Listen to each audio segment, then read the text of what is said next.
Our top focus this evening. Has the customary governor's address to the State Legislative Assembly in the state of Tamil Nadu turned into a perfect stage for an acrimonious political and ideological exchange?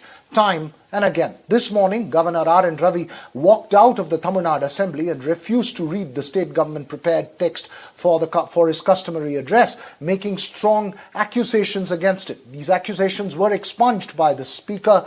Last year too, the governor skipped portions of the speech, causing a furor in the House. All this again raises a crucial question. Should governors just stick to text given to them?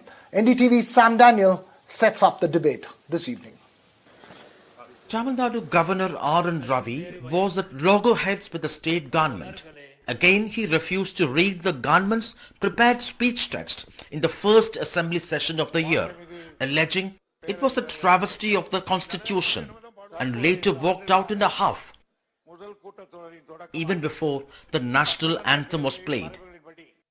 The House expunged his remarks and took on record only the official speech. Later in a statement, the governor said the state government ignored his advice to play the national anthem before and after his address. The speech, he says, had misleading claims, what he calls far from truth, and the Speaker, he says, lowered the dignity of the House by comparing him to Godse. The ruling DMK denies RN Ravi's allegations, reiterating a larger pattern in non-BJP ruled states. It has been already sent to him. Doubts have been cleared. If he has any other doubts, he can ask. Because we have mentioned, Tamil Nadu is the number one state in several activities. If he has any objection, he can call for the secretaries and he can get the clarification from them. Last year, RN Ravi had skipped portions of the speech, including names of Annadurai, Karunanidhi, Periyar and Ambedkar. In petitions against governors in opposition-ruled states, the Supreme Court has underscored that they ought to abide by the aid and advice of the state cabinet. And Governor RN Ravi's act has only given fodder to the ruling DMK's narrative ahead of the Lok Sabha polls. In Chennai, with Suresh, Sam Daniel, Find TV. Is there no end to these repeated exchanges in the state of Tamil Nadu? Should governors only stick purely to text given by the state governments to them?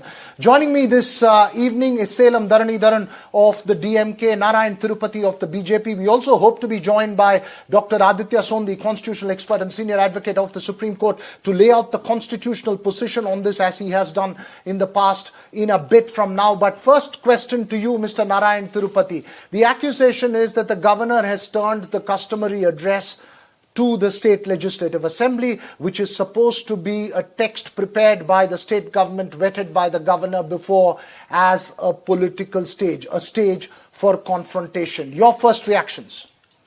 Well, Raghav, there are two things in this issue. Number one is that we need to see the Home Ministry's letter dated 11th March 2016, which clearly says to all the chief secretaries of all the states about the strict complaints of the orders relating to the national anthem of India. This is regarding this, and it was it was told to all the states that the national anthem should be played before the governors any formal meeting, before and after the arrival of and the departure of the governor. This is what the circular says, that is law.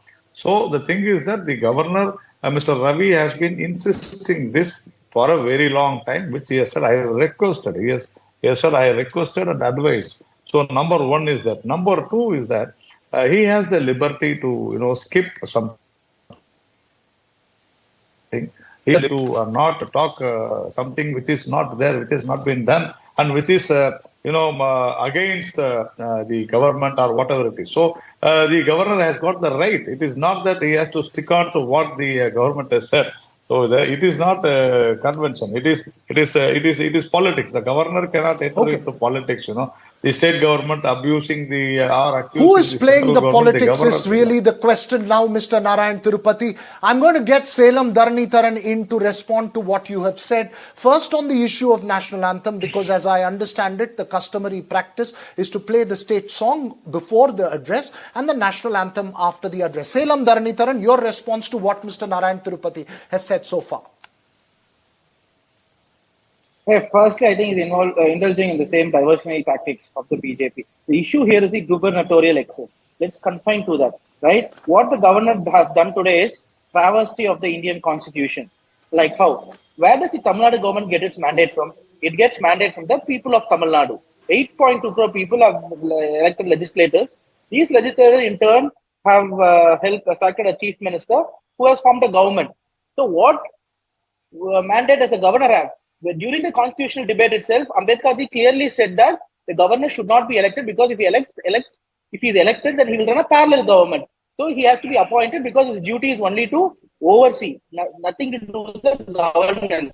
So why is it called a legislature? It's only because it legislates. That being the point, he is bound by the aid and advice of the Council of Ministers as per Article 163. This has been time and again affirmed by Supreme Court verdict, as late as Ram Kapoor case in 1955 and as recent as the Pera Rivan case where Justice Nageshwar said, governor is bound to act by the aid of the Council of Ministers.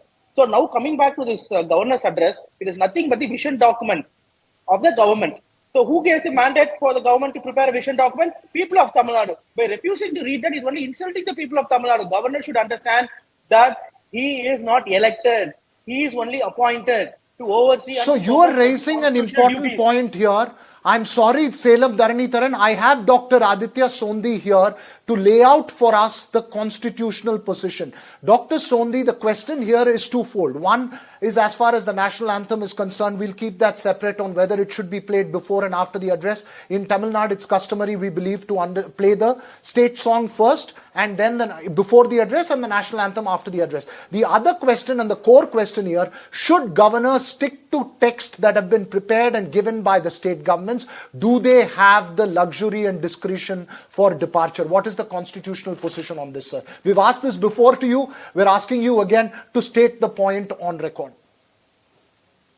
Look, the address of the governor or of the president under the Indian Constitution is really the laying out of the policies of the executive government. It's not that the governor or the president have their own policies to espouse or suggest or recommend. They are not in that position at all of governance.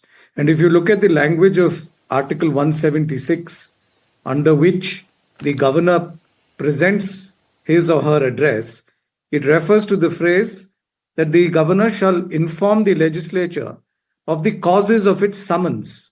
Now, this phrase is an interesting phrase which was borrowed from British parliamentary practice. Dr. Ambedkar referred to it and said this was essentially what we loosely refer to as the King's Speech, which is really the idea behind the programs, the policies, and the expectations from the government of the day. So really, strictly speaking, the governor has no discretion or role to tamper with that particular document or speech. And even colloquially, the speech that the governor makes is well accepted as that being of the government of the day. It's not that the governor is presenting his or her expectation or his or her blueprint for the government, because that's really not the role of an apolitical governor. Now, that said, there may have been instances when there have been differences, sharp differences between the governors and the government. And in Punjab, there was an instance in 1962 where the governor of the day, Mr. Pawate, invited the chief minister and requested that certain controversial parts be removed from the speech, to which the CM yielded. So I think that sort of middle ground or statesmanship could be arrived at so that the speech by itself is not dropped. Here I find that the governor has said that on personal and moral reasons, he refuses to make the speech, which frankly I find a difficult position to accept under our constitutional scheme. As always, you've put that point very categorically and in an articulate manner. Mr. Narayan Tirupati, the question then is raised on the role of the president or the governor. If the same thing was to be done by a governor who is not in not close to the establishment or let us say in a BJP ruled state, how would the BJP respond? My question to you. No, see, we need to understand why do you separate this as a BJP and non-BJP state? If the government has properly drafted the wordings, I don't think there is any problem. We have got a lot of addresses by the governor, wherein he would not have got the problem. But here the governor very clearly says that on 9th he has received at the Raj Bhavan and it has numerous passages from misleading claims far from the truth. That is what he has mentioned. So it is not necessary that he has to read whatever the government says, because he says there are a lot of factual incorrectnesses there. So how do you expect the governor to do this? Now these people are saying that in South India the Congress is saying that they want a divided India. If the government is going to say something, do you expect them to say that? It is not possible. So the governor, within his constitutional right, he will definitely, he has the right to, deny that this is not possible. That's it. And as far as the Salem Dharanidharan, is there possibility of a middle ground at all, given that this dispute has... 1 minute. Hi. See, as far as national anthem is said, I have very clearly said on March 16th, I have given you the date also. It is compulsory for all assemblies to sing the national anthem, to play the national anthem before and after the governor arrives and departs. Salem Dharanidharan, is there possibility of a middle ground given that this acrimonious exchange has played out for quite a long time now? The fact that we have invited the governor, unlike in Telangana where the governor was not even invited when she was time and again digressing from the constitution, itself shows that this is a government that believes on the constitution, on democracy. That's why we have invited the governor, and governor has given all the respect. This is the governor who's digressing the constitutional norm and integrity time and again.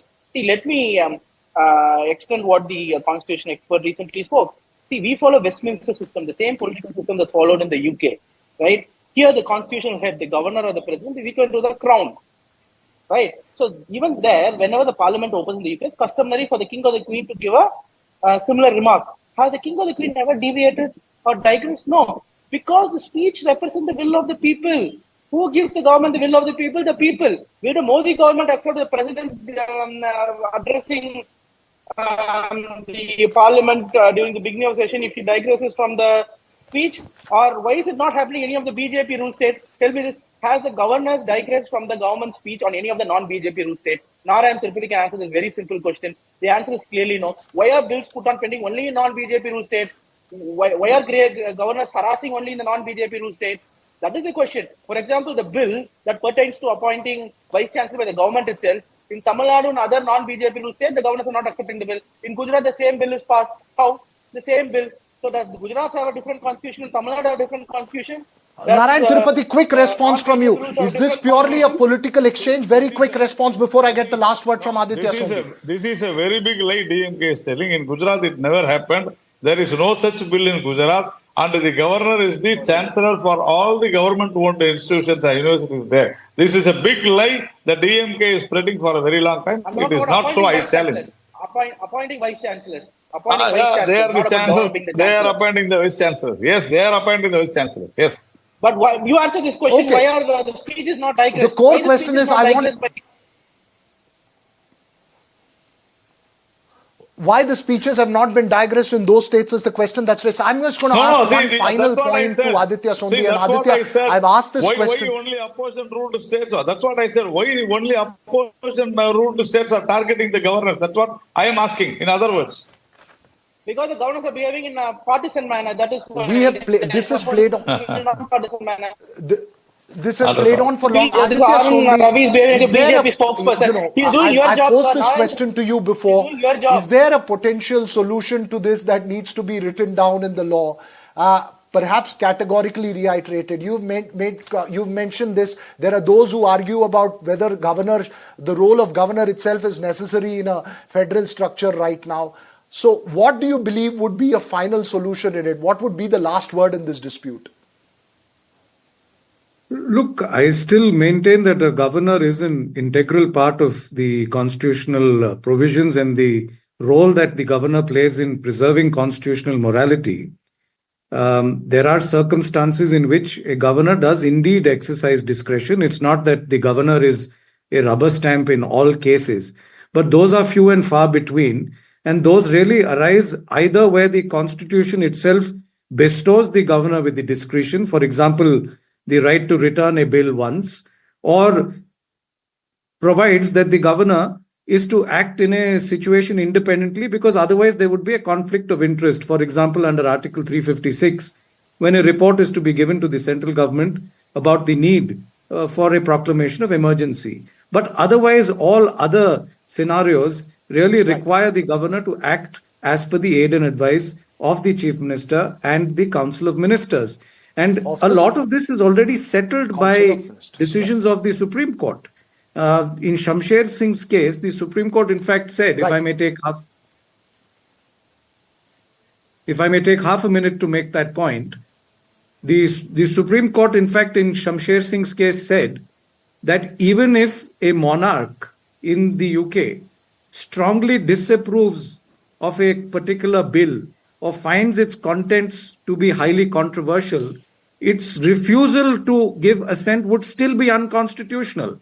So the personal view or ideology or perspective of a governor on such matters really does not come in. And I said, ideally, a lot of this could be resolved between the chief minister and the governor in a fitting manner, rather than requiring everything to be legislated. Right. Thank you so much on those for those words, Aditya Sondi. Thanks, Salem Dharanitharan as well as Narayan Tirupati for joining us.